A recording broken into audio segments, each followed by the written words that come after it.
జిల్లా సూళ్లూరుపేటలో భారీగా అక్రమ రేషన్ బియ్యంని స్వాధీనం చేసుకున్న రెవెన్యూ పోలీస్ సిబ్బంది. పోలీస్ అదుపులో నిందితుడు. ఉమ్మడి నెల్లూరు జిల్లా సూళ్లూరుపేటలో భారీగా స్వాధీనం చేసుకున్నారు. సూళ్లూరుపేట పక్కనే ఉన్న ఫుడ్ కార్పొరేషన్ గోడౌన్ల పక్కనే ఉన్న ఓ స్థావరం నుంచి అక్రమంగా రేషన్ బియ్యాన్ని తరలిస్తున్నారన్న సమాచారాన్ని అందుకున్న రెవెన్యూ అధికారులు స్థావరం వద్దకు వెళ్లగా అధికారులను చూసి లారీతో పరారయ్యాడు బియ్యం స్మగ్లర్. అది తెలుసుకున్న రెవెన్యూ అధికారులు పోలీసులకు సమాచారం అందించి లారీని వెంబడించారు. సూళ్లూరుపేట సమీపంలోని టోల్ ప్లాజా వద్ద లారీని అదుపులోనికి తీసుకుని పోలీస్ స్టేషన్కు తరలించారు. లారీలో సుమారు 30 టన్నుల రేషన్ బియ్యం ఉన్నట్లు గుర్తించారు రెవెన్యూ ఉన్నతాధికారులు. సూళ్లూరుపేట అడ్డగా చేసుకుని కొన్ని సంవత్సరాలుగా రేషన్ బియ్యం మాఫియా తమ కార్యకలాపాలు కొనసాగిస్తున్నారు. వీరికి రాజకీయ నాయకులు, అధికారుల అండదండలు పుష్కలంగా ఉన్నట్లు తెలుస్తోంది. పట్టుబడ్డ రేషన్ బియ్యం బస్తాలు కనీసం గవర్నమెంట్ వేసిన ప్యాకింగ్ సీల్ అలానే ఉండడం గమనార్హం.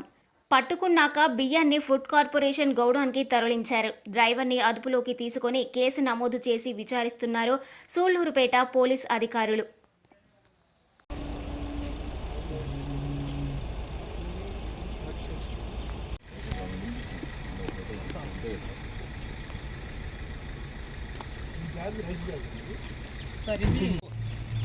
ఆ బస్తా సార్ దొయ్యవా కింద పడేస్తే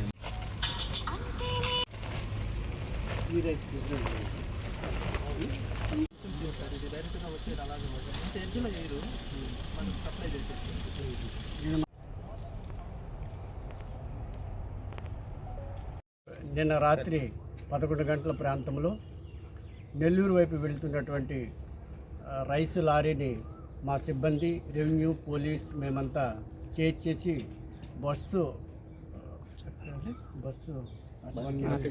ఆర్టీసీ గ్యారేజ్ వద్ద దాన్ని ఇంటర్సెప్ట్ చేసి దాన్ని తిరిగి తీసుకొని రావడం జరిగిందండి.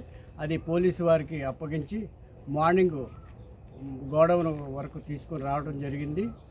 చంద్ర అనే లారీ డ్రైవర్గా తీసుకెళ్తూ ఉన్నారు. పంచనామా నిర్వహించి అది గోడౌన్కి అప్పగించడం జరిగింది. అంతే కదా. సుమారు 26 మెట్రిక్ టన్నులు ఉండొచ్చు అని తెలుస్తుంది. దాన్ని పూర్తిగా వేయింగ్ చేసిన తర్వాత మనకి ఎంత క్వాంటిటీ ఉందో కూడా తెలుస్తుంది. రైసు తాలూకా అంటే పీడిఎస్ అదర్వైజ్ తమిళనాడు అనేది కూడా ఫర్దర్ ఇన్వెస్టిగేషన్లో తెలుస్తుందని మీకు తెలియజేస్తుంది. ఈ ఇన్ఫర్మేషన్ అంతా కూడా డిస్ట్రిక్ట్ అథారిటీకి సబ్మిట్ చేయడం జరిగింది.